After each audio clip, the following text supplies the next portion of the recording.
Ladies and gentlemen, welcome to War Room, where every Thursday we gather together to discuss what's happening right now in the Masters Alliance War scene. Kicking off a brand new season, some mixed reviews on that we'll get into, but it's gonna be a new season for us. I've got some new faces here today. I'd like to welcome everybody to Azari. He is the Battle Group 2 planner at NewN, and yeah, I just joined NewN this season, and he reached out to me, said he really liked Saltcast, which was our the name of our show last season. But we'll get to more why we had the name change and everything later. First, let's go ahead and just yeah, welcome Azari. Thanks for so much for joining War Room. Thank you. Thanks for having me, and I'm looking forward to being part of it for this coming season. Yeah, it's going to be a good time. There's definitely a lot of it to talk about, even if, people are feeling different ways about Alliance War this season, but we can definitely have a lot to discuss. I got to talk to you a little bit and your experiences at NewN. You had told me that you got there pretty recently, actually, maybe season 43, and quickly became an officer and a planner in your battle group. Can you tell us a little bit more about what that was like?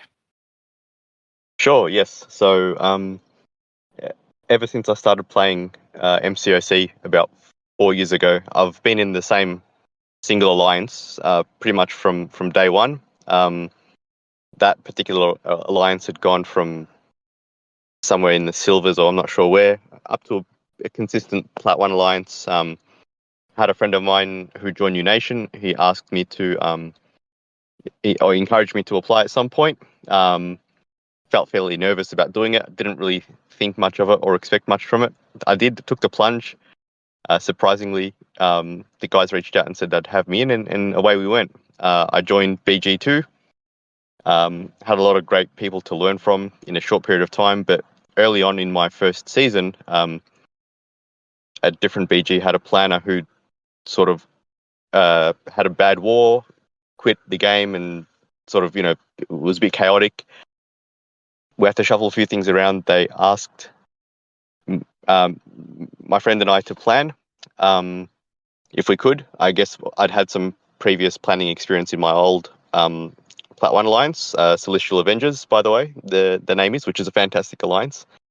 And yeah, from there we just started doing it, and we were able to sort of hold our own, you know, put out some reliable plans, and I was really enjoying it, and then just kept doing it from there, really.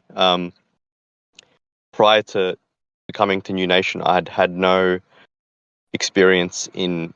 I've had tier one experience, but not master's experience, I suppose. So it's been a steep learning curve, but one that I've really enjoyed. One that I've had a fantastic amount of support from the guys from NewN, both from like leadership slash officers and even just the general members there.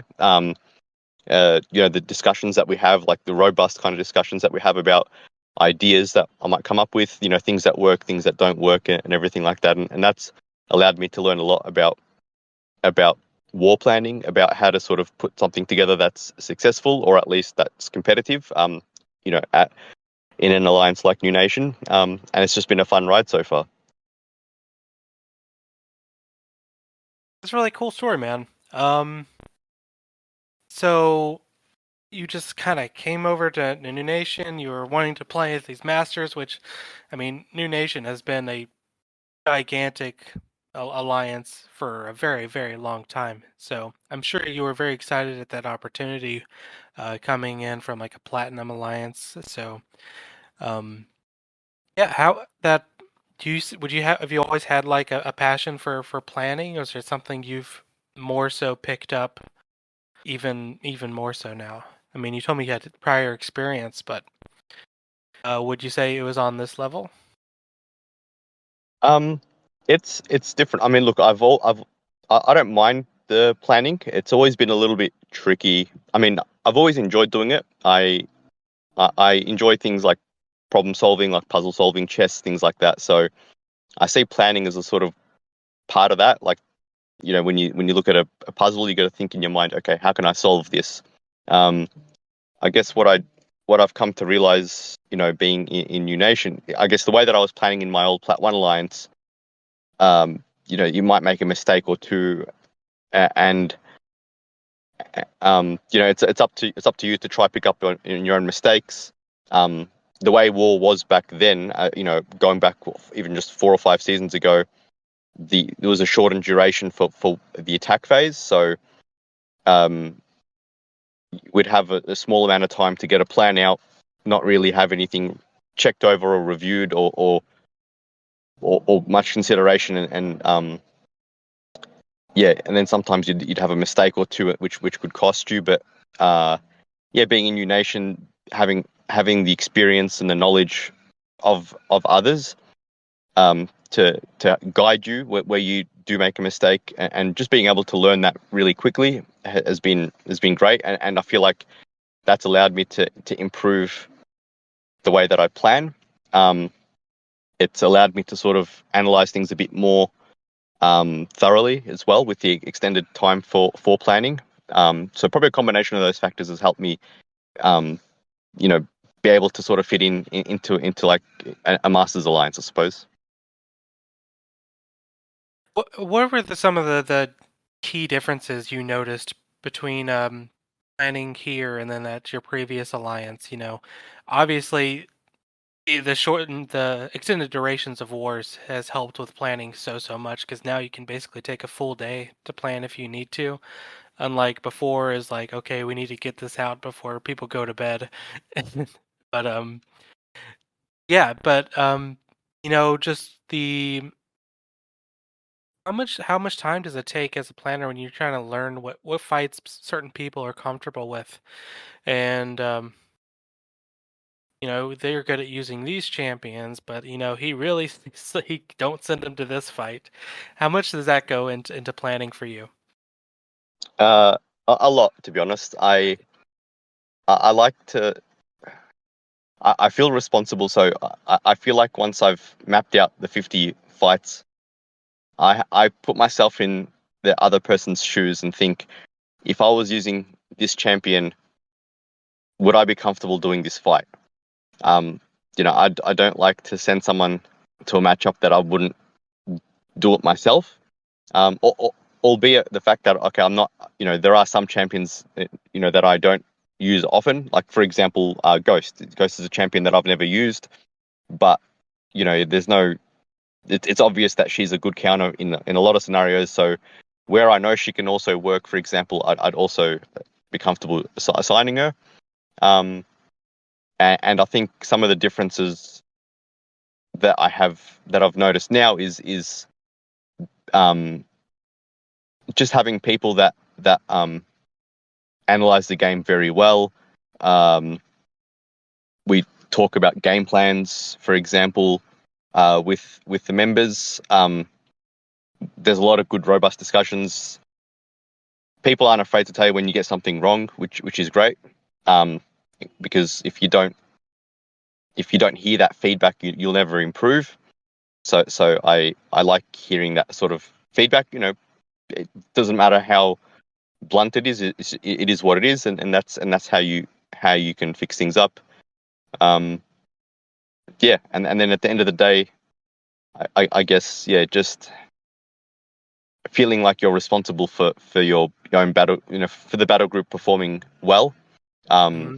Something that goes into my mind, like I know, for example, just slightly off topic, but sometimes I'll log into the war map, and if I see one of my battle group members fighting, it even stresses me out sometimes. I think, nah, I don't want to watch this. So I'll just exit the war map. I feel like I'm going to bring bad luck if I do it.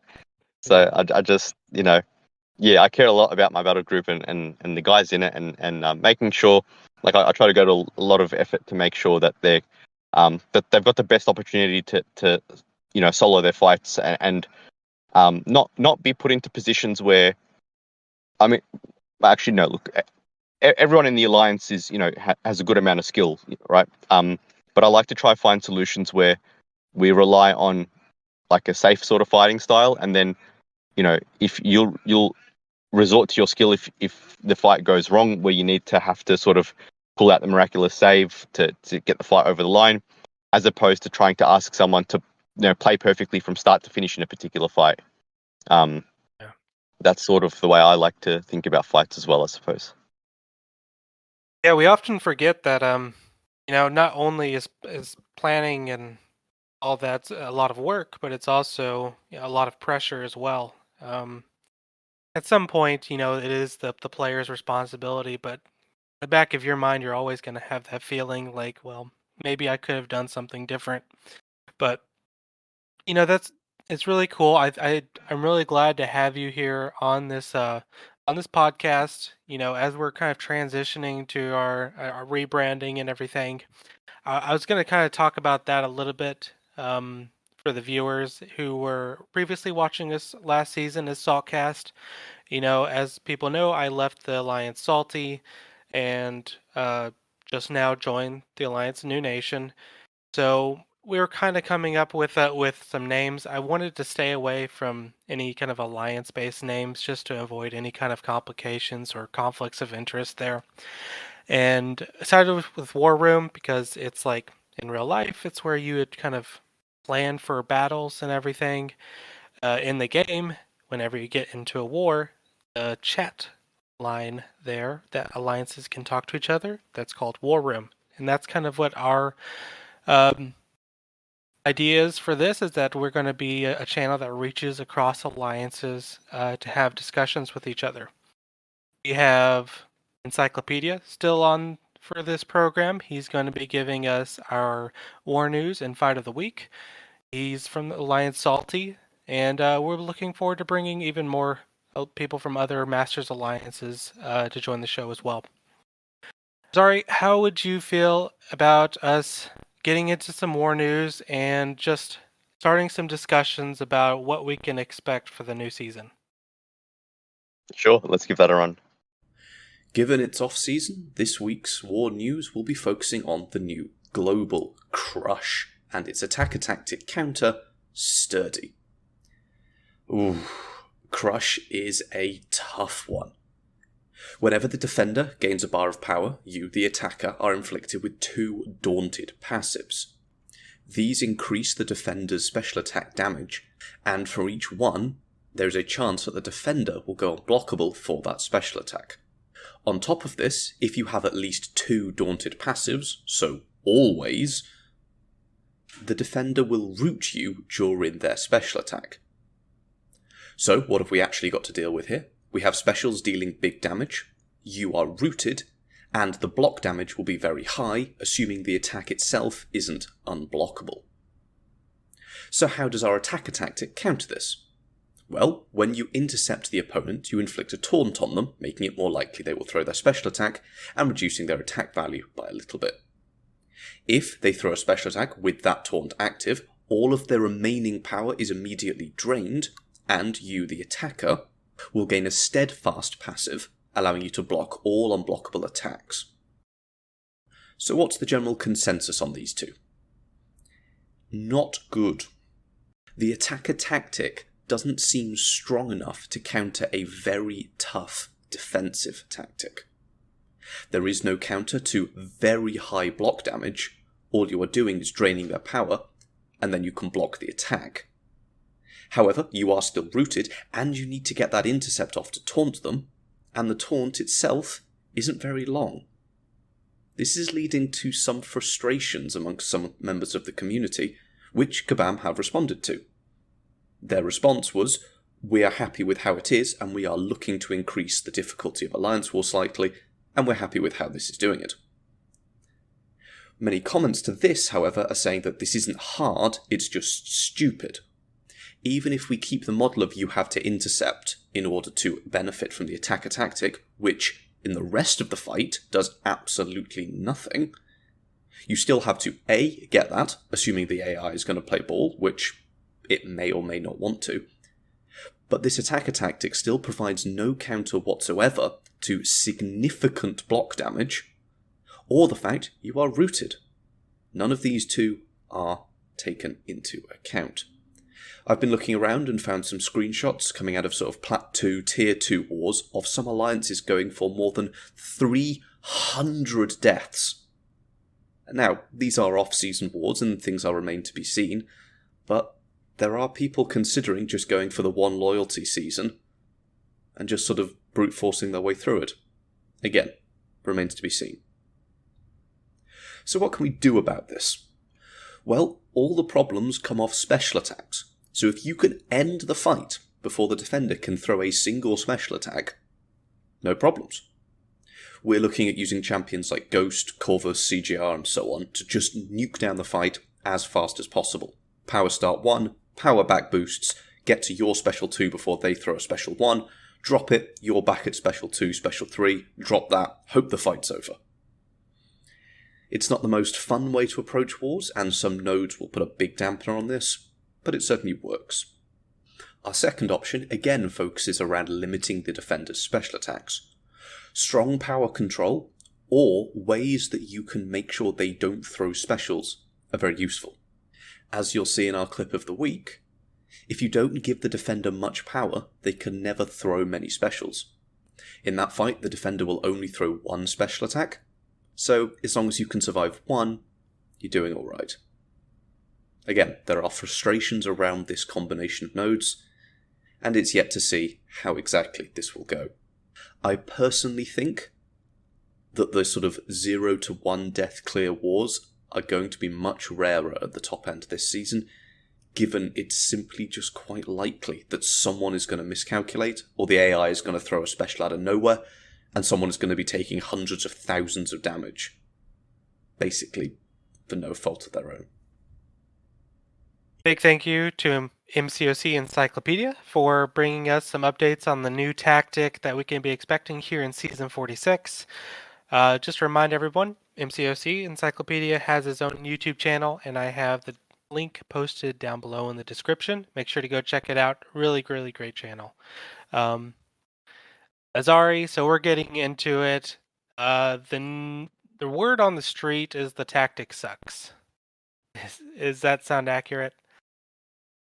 More or less. I mean, it's definitely more difficult than the past few war tactics that we've had, especially the previous tactic where, having the debuffs on the defender made you immune to many things. But yeah, this one definitely needs a lot more thought put into what you're assigning. Yeah, definitely some whiplash from last couple of seasons where the attack tactic was so overpowered that the defensive one kind of felt like nothing. And now it's like the attack tactic almost doesn't work. It's like Encyclopedia brought up that there are probably multiple ways of kind of planning for the tactic fights, that you can kind of test your luck using the attack tactic sometimes, but relying on intercepts when it's not always possible.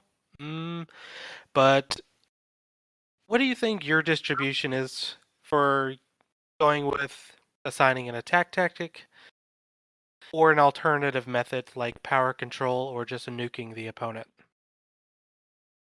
Yeah,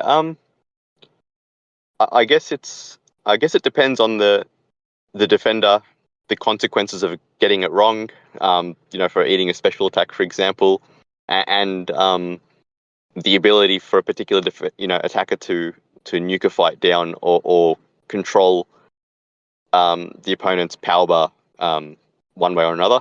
I don't think I'd have one set way of doing it. I'd like to keep an open mind to judge each combination of defender and nodes that they're on, and try to come up with the best objective counter to that. A good example, War Number One's just come out. Looking at the map, and as soon as I started looking through the map, I felt like there's a few fights where, for example, talking about mutants, typically Nimrod's been one that sort of you can nuke a mutant down with, single special 2 or something like that. And in some cases, I'd look at the fights and think, yeah, you know what, I could probably do that before the node matters, or before the global node matters, I should say. And then there are other fights where I think, no, if that if that can't be executed, or if that can be executed and the defender's not down, then Nimrod could be in trouble. So that's where I would have to start looking at an alternative. Sometimes the alternative is going to be a power controller. There's a few where that can work. And then, my lesser preferred option at this point is to actually use global attackers, like ones that can block the unblockable specials, but only via performing an intercept. Some of the testing we had done in the off season, from some of the testing I'd done in the off season, it felt like the taunt wasn't a guarantee. I'd had a few clips sent to me where the defender still wouldn't dash in while being taunted. I'm maybe slightly less inclined to use global champs that don't have a failsafe ability, like that can't naturally block unblockable special attacks. Champions like Iron Man, for example. But yeah, it'll be interesting. It's it'll be quite interesting. Yeah.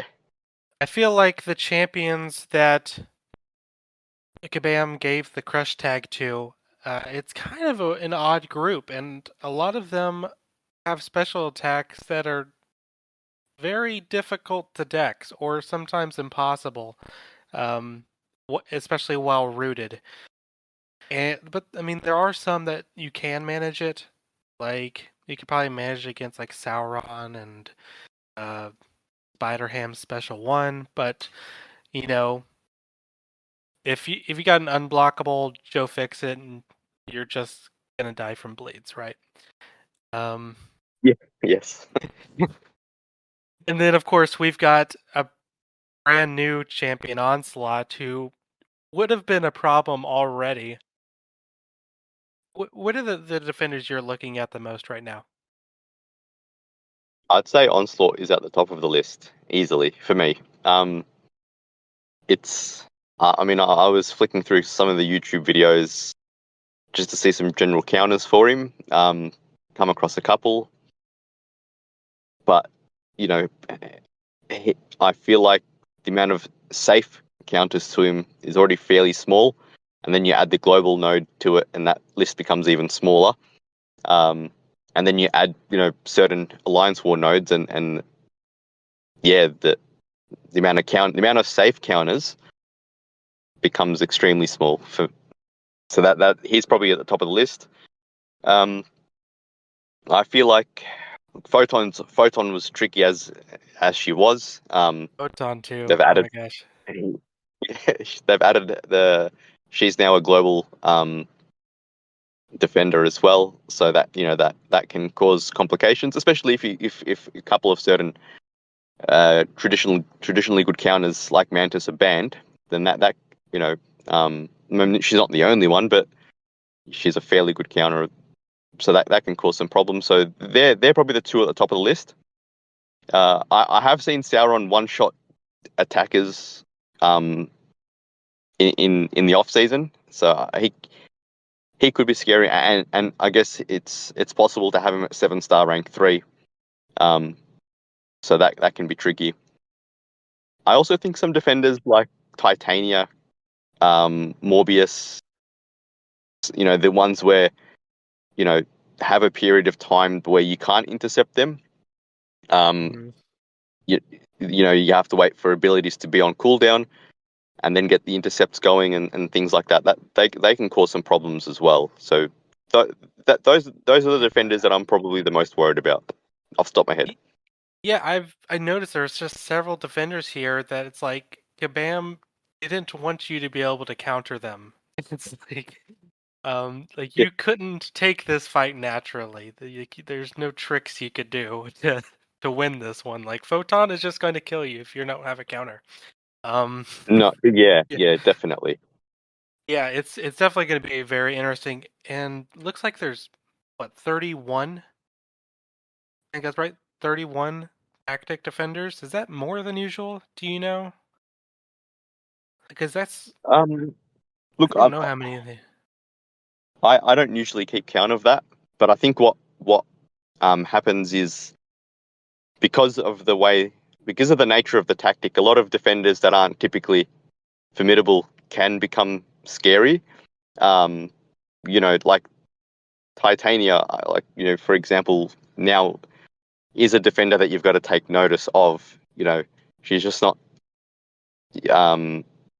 She could have a big health pool, and if you get rooted and multiple hits on her special attack and you get caught by it, then your invulnerability boost can go, and then you could be in a lot of trouble, for example. So I think because look, I feel like each global tactic that comes out, you look at it and you automatically see some defenders that are already tricky that are now global and say, okay, they're the dangerous ones, but and then you've got the other ones that are just not really, you don't really get too worried about them. But this time I feel like there's just a larger pool of champions that you've got to really pay attention to, and I think that's what makes it feel like it's larger, the pool of global defenders. Yeah.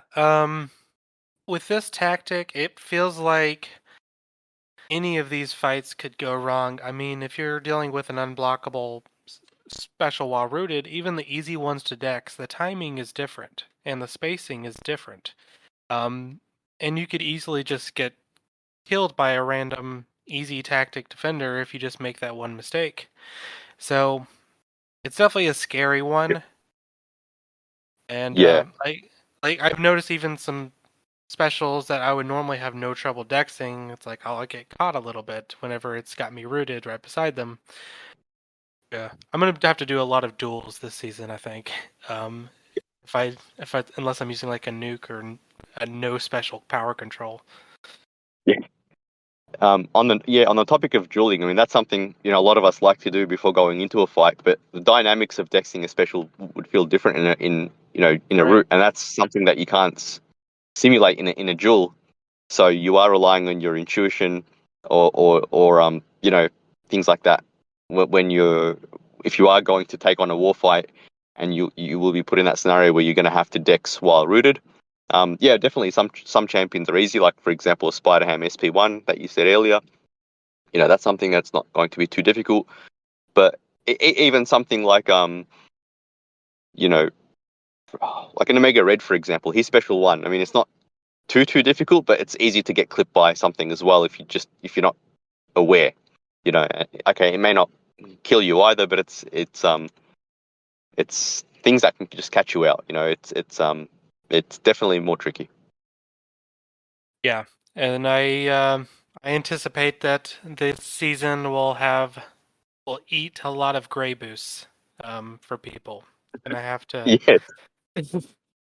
lots of invols. People are probably might even have to dig into their units to buy some if they want to be safe.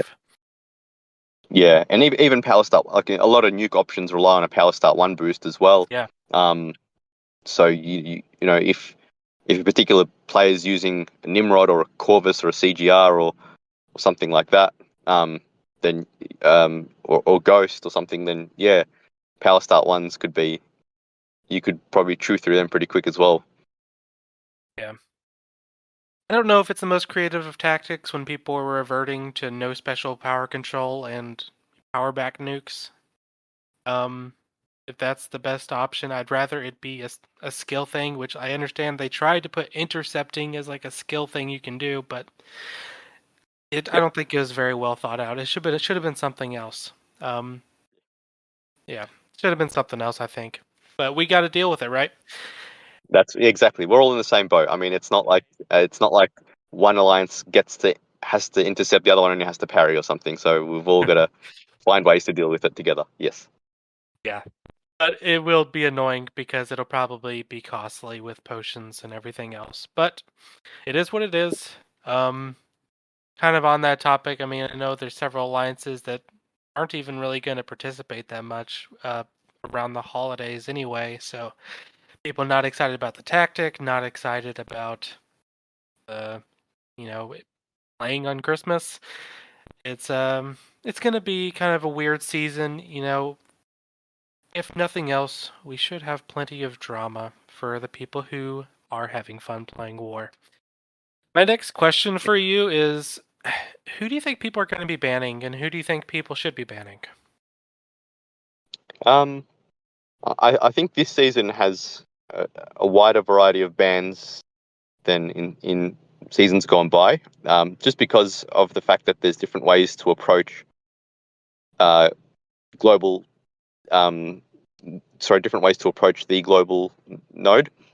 Um, whether you want to ban the nuke options or the power control options or the strongest global attackers. I think a good example is this first war that's kicked off now. Our three bans and the opponent's three bans were all completely different. So, not one common ban between all six. All six really. Uh, so that's interesting there to see. Um, I think as the season goes on, I have a feeling the nuke options would be the ones that you'd want to ban more of, like your warlock, ghost, sort of. Yeah, those kind of champions would be the ones that people will probably tend to ban more. I feel like, um, but we'll see. We'll see. What usually happens, I think, is after the first few wars as well. People start to see patterns. People start to see what works, and Masters alliances, or all of them, they're all switched on, and they adapt really quick, and I think the bans will start becoming, um, you know, uh, they'll probably start optimizing, I suppose. Yeah, once we get a few wars in. In Masters alliances do kind of talk to each other. We have ideas for at least certain alliances. We know that they like to kind of use these champions. Maybe they like to use more of the nukes, or oh, this alliance they like to use a whole bunch of Doctor Doom or something, and whatever else. So I could see there being a case where people are really switching up their bans a lot based on who they're facing. Oh, definitely. I guess and that it's probably harder to predict who you are going to face now. If with the matchmaking, I think should have what should be changed for this season, maybe. But Fingers crossed. so the but yeah, yeah. Um, but no, that um, it'll definitely be more difficult. I mean, I'd like to think that, yeah. I mean, we do discuss these things anyway. Like, if we think we're going to face a certain opponent, then yeah, naturally your bands will sort of lean towards what they've typically been successful with. Yeah. So whenever you're kind of looking at defense, and then now at the start of this war, looking at our opponent's defense, what are some of the scariest nodes that are popping out to you? I mean, the last couple seasons it was kind of like the debuff immune ones mostly. Um, but how's it looking for this one? I know power. Anything that gives them more power is going to make intercepting pretty difficult, and more special attacks. Yeah, definitely. So nodes that either increase the power gain, whether it be through like a power focus or just a general improved power gain.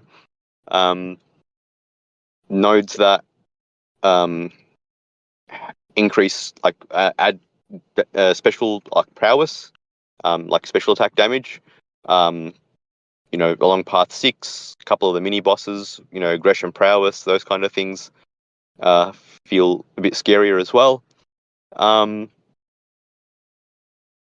I think I think in some cases the debuff immune nodes can still be scary with the right global defender on it as well. But definitely the power, but yeah, the increased power gain and the prowess nodes are probably the two that have worried me the most. Yeah, be looking out for those ones. It's going to be difficult to deal with power in on those nodes. I mean, just the biggest danger in these fights are the special attacks, and if you're getting more of them, you get more chances to mess up. So definitely a lot going on there. Bans, it's not clear yet who's going to be the best, and it seems like there's going to be a lot of customizing. Um, all right, so let's do an example fight here. We've got Onslaught on a Hazard Shift Stun Immune. Who are you gonna bring for that fight? Hazard Shift Stun Immune. At this point, I'm liking Werewolf by Night quite a bit because of his Valkyrie playstyle, I suppose. So he can bypass the Hazard Shift. We've seen obviously a couple of videos where he's been able to take Onslaught. He's probably my pick of the bunch at this point.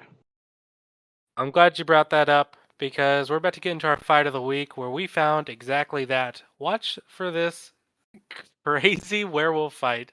Like I should have paid more attention to Werewolf by Night, but like I didn't know he was doing this, and it's pretty awesome.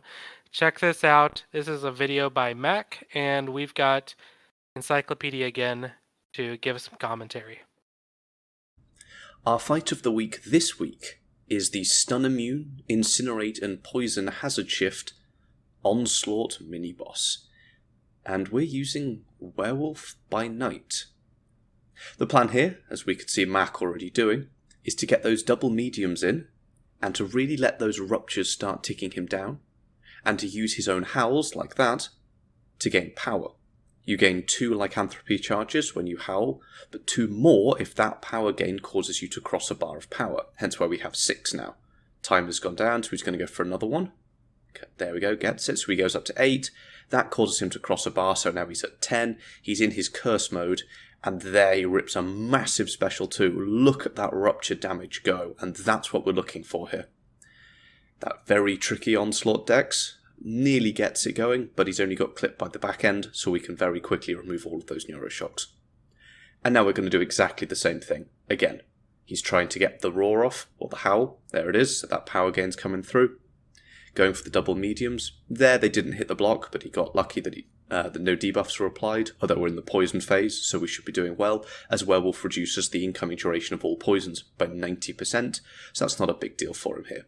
Gets another howl in. Now we're into the Incinerate mode, so we've got to be a little bit more careful. Those medium ruptures still doing good work. In the time since his special 2, he's lost about 12% health just to those medium ruptures.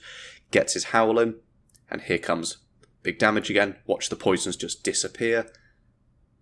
And there we go. Very clean, very safe. Werewolf killing it. Well, that was a great fight to watch. Certainly not something that you would have thought would work, a week or two ago. But it was really interesting to see why it worked. Which is and I think a lot of it comes down to the fact that you minimize Onslaught's power gain, and you remove a lot of his abilities through that playstyle, and that SP2 does a ton of damage as well. So that was excellent to watch.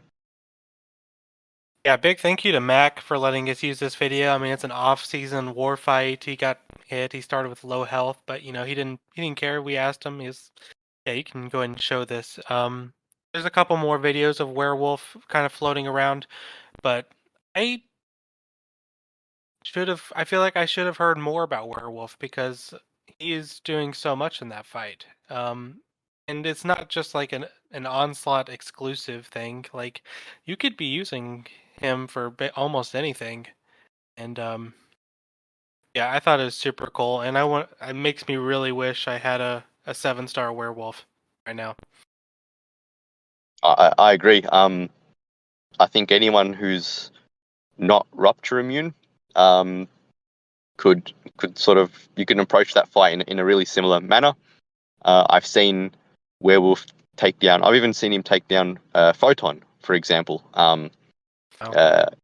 So that's something that you wouldn't have thought that would typically work either. But again, similar principle where because of the fact that you're not having to bake too many specials, she doesn't get into a pure light form, and you can end up doing a lot of your work before her abilities sort of come online and start to cause you problems that you can't dex, or you can't do certain things. Yeah, that was just really good. There you go, guys. If you have a Werewolf, you should be using him because apparently he's awesome. And yeah, one more thanks to Mac. Thanks to Encyclopedia again for being on this. I mean, he was one of our guys that came over from Saltcast, and we're really glad that he wanted to keep doing this. And he's a really awesome guy. We're gonna have him on more. We're around the holidays right now. We're working with all kinds of schedules, but we are just about to get into some season predictions where kind of figure out who we think is gonna get War Champion, maybe podium. Let's get into it.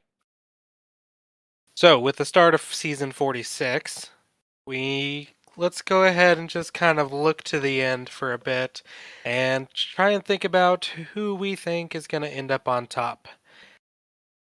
It's like we've said before earlier that it's going to be kind of a weird season. One, it's the holiday season. There's a lot of alliances that don't want to play on Christmas or New Year's, and I personally know of a few alliances who said they're kind of going to sit out or not try at least. There are still some alliances that are going to be pushing. The other thing that's going on is that, of course, we've talked about the tactic a lot. Some people are not happy about the tactic, or at least not excited. So that mixed in with the holidays is going to make this kind of a weird season. But we'll get into that just a little bit. All right, let's just kind of start from the top. I'm going through the rankings from last season. GT40, I've talked to them. They said that they'll be kind of trying, but maybe not like on Christmas Day. So, LVT, I've heard that they're not going to be pushing. XK9, same thing for them. Salty, I think they are pushing, but they're going to have a tough season because they're dealing with a lot of new members and new officers. So, I don't know about them. I know Nefty is sitting out.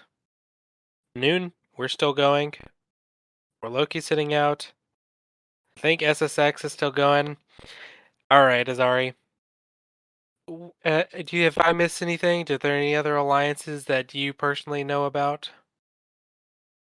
I think you covered off the main ones. I had a couple in my mind, but you'd mentioned those, the ones that I was aware of that were sitting out. Aside from that, I guess some alliances might be looking at like semi-pushing, I think, where, on the earlier wars that fall on either side of the Christmas and New Year's, they'll push, but aside from that, for certain wars, they won't. Yeah. It's a really kind of difficult thing whenever you are an alliance who cares a lot about war, but also care about your members and their getting to spend time with their families. Yeah, I think it was a mistake not to delay the season, but we'll talk about that. Um, yeah, let's. Who are the main alliances you're going to be looking at this season you think can make a push to podium? I think the first one that comes to my mind is GT40, the powerhouse war alliance in MCOC. Mhm. I also like to look at a lot of their videos and things that they do because they're great at innovating and coming up with solutions that you don't necessarily think of. So like to see how they go about doing things this season. Other alliances from last season that had really, really low death counts, but maybe had some difficulty with either matchmaking or just getting unlucky in a few wars. SSX did really great last season, 35 deaths, ended up in 20th place, which is the biggest tragedy of that season. I think with all, that they won't be able to have those same complaints about matchmaking, even if it doesn't get fixed this season, um, due to the number of alliances who won't be trying as hard. So SSX, they're definitely up there for me. And I've got to shout out New Nation too. And they had 41 deaths last season. That's top 5. And with LVT not sitting out and XK9 and Salty, maybe they're going to struggle.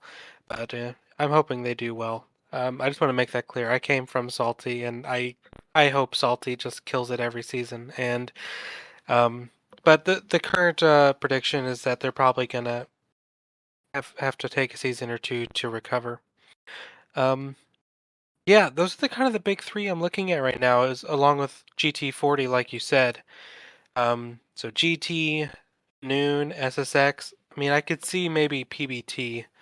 Um, with just how maybe matchmaking works out and stuff, I could see them making a push. They generally do well at getting like mid top 10, and with maybe some less competition this season, maybe they could have some good results too.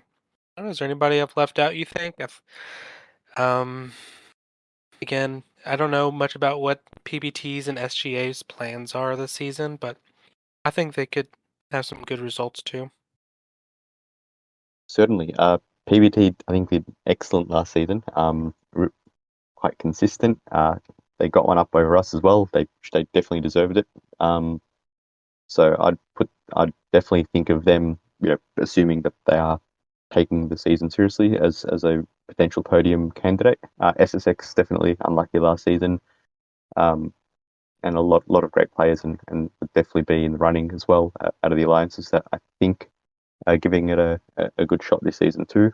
Um, and sometimes there's always like, there could be like a dark horse or two, um, for example, there's alliances that have done very well and finished podium in the past, like whether it be a TCN or a JA or something. You never know what an alliance can do. Yeah. Very big Yeah. alliances with a lot of history, so Yes. always have to kind of be on the lookout for their comeback. Yes. All right. Yeah, I could definitely see like several alliances that were, towards the upper end of Platinum 1. Definitely going to see a lot of those make it into Masters, I think.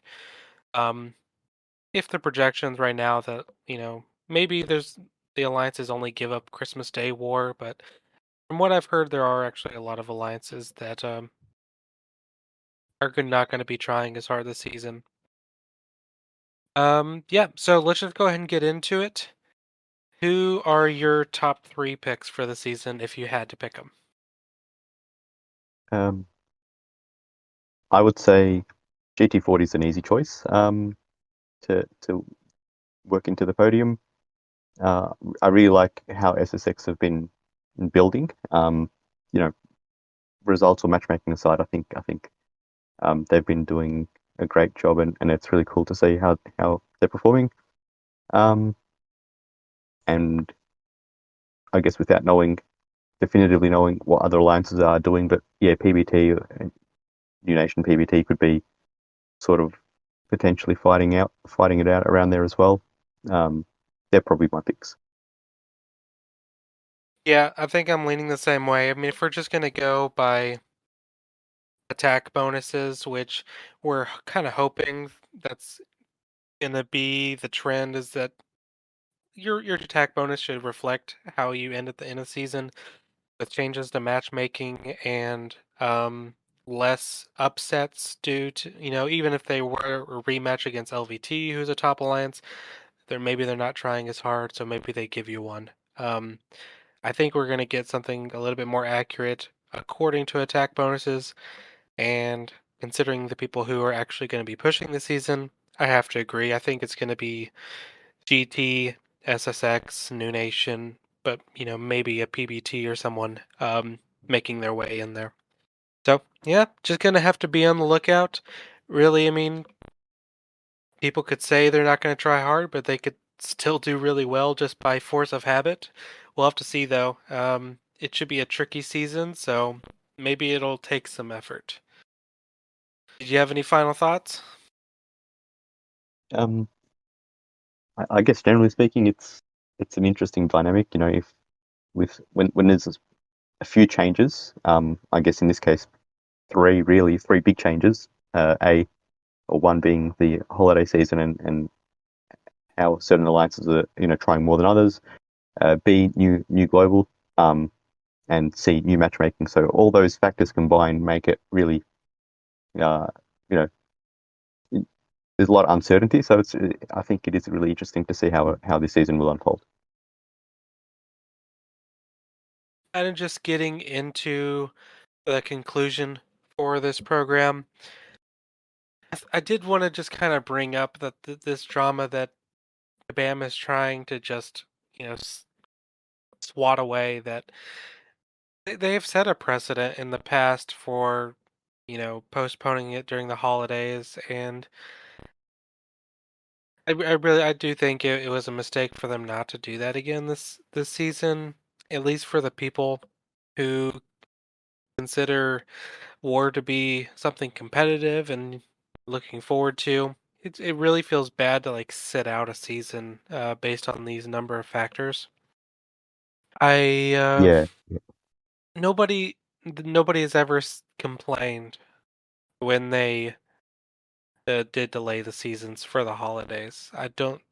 I've never seen any outcries from people who don't celebrate Christmas or who doesn't celebrate New Year's. I don't know, but and the number of multicultural holidays that come in this season for multiple different religions and across the world, it is the most popular holiday season for majority of cultures. So I I think them kind of trying to say that, oh, we're an international game, that's not really a great excuse.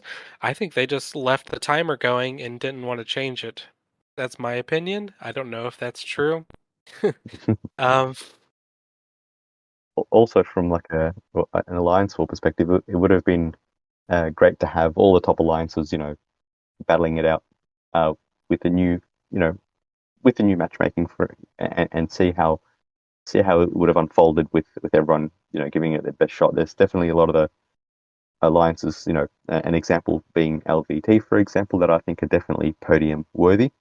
And if they were to sort of give it their all, then they'd definitely be vying for that um, podium ease comfortably, in my opinion. And so, yeah, it just would have been nice to have everyone. That's one of the great things about Alliance War is the fact that it's that high competitive nature and facing the top alliances, over the course of a season is quite engaging. I think it's like, for example, for myself, it's one of the reasons what keeps me motivated to keep doing it.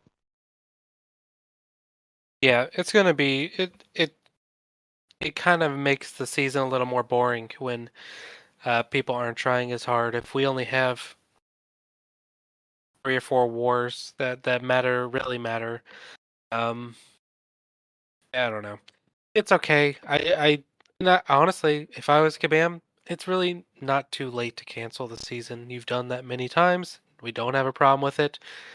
Let's just have Merry Christmas. But anyway, we're a new nation and we're still gonna push. I don't obviously we just have to accommodate on holidays and stuff, but um I'll still try to play. I love war. I wish it was at a different time, but that's okay. As for other Yep. things, kind of just wrapping things up here.